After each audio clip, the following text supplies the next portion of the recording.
here because of the water problem at Juja Bridge. Those going to Thika from Nairobi, they expect a heavy traffic jam here at Juja because of the water. You can see the water is flowing on the river already still, but it's not raining. The water has made a blockage, I understand, ahead of us.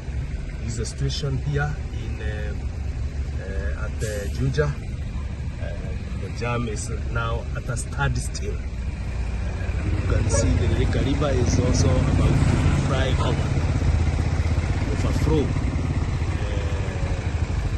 the bridge here at Juja. It's Thika Road, near Juja. As you go towards Thika, near Juja Bridge, you can see, and it's not raining. This is water from the road. It's flowing on the road. Very heavy water. The road has become a river now. The road has become a river. You can see it's a flowing river.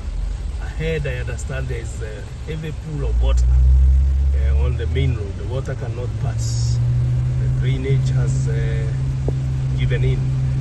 The drainage system of the river may be not very good.